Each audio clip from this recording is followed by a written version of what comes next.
Madame la présidente, madame la ministre, mesdames les sénatrices, messieurs les sénateurs, chers collègues. Alors que nos compatriotes subissent hausse du coût de la vie, crise du logement et difficultés d'accès aux soins, que la guerre sévit aux portes de l'Europe et que le conflit israélo-palestinien menace d'embraser le monde, la droite sénatoriale n'a pas trouvé mieux que de légiférer sur des marques de ponctuation. Faute de pouvoir répondre aux préoccupations des Françaises et des Français, la droite sénatoriale nous inflige ses lubies rétrogrades et réactionnaires avec cette 9e PPL sur le sujet depuis 2018. Remettons le débat à la hauteur de l'enjeu. Pourquoi le langage non sexiste ou langage égalitaire a-t-il émergé et pourquoi est-il nécessaire ? En 2023, la France se classe seulement au 40e rang du classement des pays en matière d'égalité des sexes, effectué par le Forum économique mondial. Pire encore, nous sommes au 82e rang dans la catégorie spécifique de l'écart des revenus entre sexes. 3 fois plus nombreuses que les hommes à être embauchés à temps partiel. En moyenne, les femmes ne perçoivent toujours que 75% du salaire de leur homologue masculin. Malgré les lois Génisson, Copé-Zimmermann ou Rixain ces 20 dernières années sur l'égalité entre les femmes et les hommes dans les entreprises, les comités exécutifs des 120 plus grosses sociétés françaises ne comptent toujours que 26% de femmes.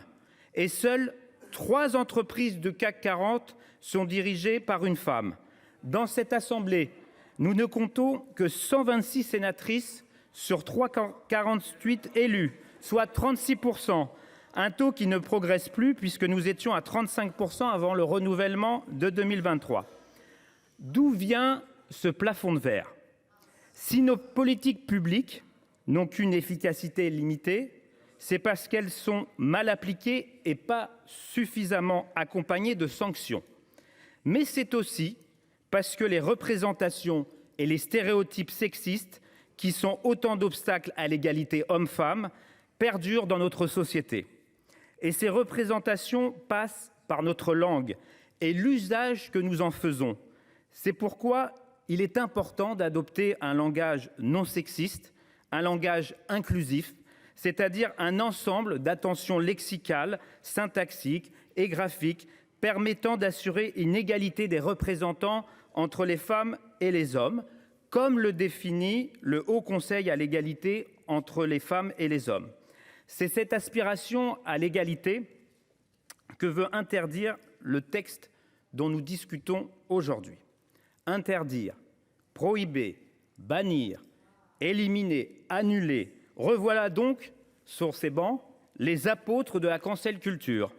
Au-delà des considérations techniques du texte, sur lesquelles nous reviendrons dans le débat, il faut bien avoir en tête le fond de la pensée de M. Blanc et Mme Gruny pour comprendre l'intention derrière leur proposition de loi que le rapporteur a fusionnée en un seul texte.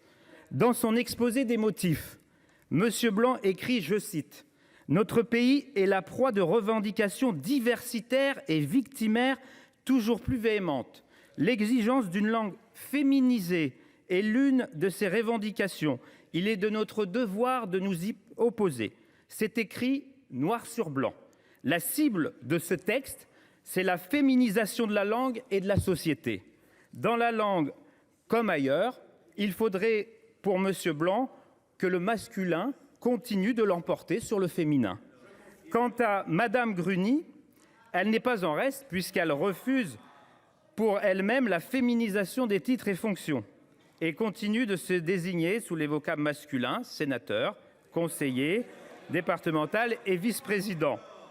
Loin de se cantonner au point médian et au pronom il, ce texte conduirait à interdire toutes les ponctuations médianes, comme la parenthèse qu'on trouve sur les cartes d'identité qui serait ainsi rendue caduque, mais aussi les pratiques rédactionnelles visant à substituer à l'emploi du masculin une graphie faisant ressortir l'existence d'une forme féminine, ce qui inclut les doubles flexions, comme par exemple les sénatrices et les sénateurs, car ce n'est pas seulement l'usage de forme féminine que rejette la droite sénatoriale, mais son existence même. Cacher ce féminin que je ne saurais voir. Chers collègues, l'usage précède la norme et pas l'inverse.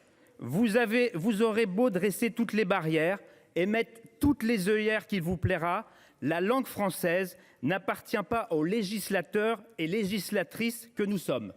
Elle appartient aux locuteurs et aux locutrices francophones qui la font vivre. J'étais ce matin, moi aussi, à l'inauguration de la Cité internationale de la langue française à Villers-Cotterêts. Dans ce magnifique écrin, on célèbre la vitalité d'une langue française en perpétuelle évolution depuis des siècles. Une langue parfaitement équipée pour le féminin, comme le prouve l'existence des mots autrice, mairesse ou commandante depuis le Moyen-Âge. Une langue qui n'a jamais eu peur des abréviations, comme en attestent tous nos pluriels en X. Une langue qui s'enrichit depuis toujours de ses néologismes. Alors je conclurai sur ces mots de Victor Hugo, dans la préface de Cromwell, que vous avez citée, Madame la Ministre. Ni les langues ni le soleil ne s'arrêtent plus, le jour où elles se fixent, c'est qu'elles meurent. Nous voterons contre cette proposition de loi rétrograde, car vouloir figer la langue française, c'est la faire mourir.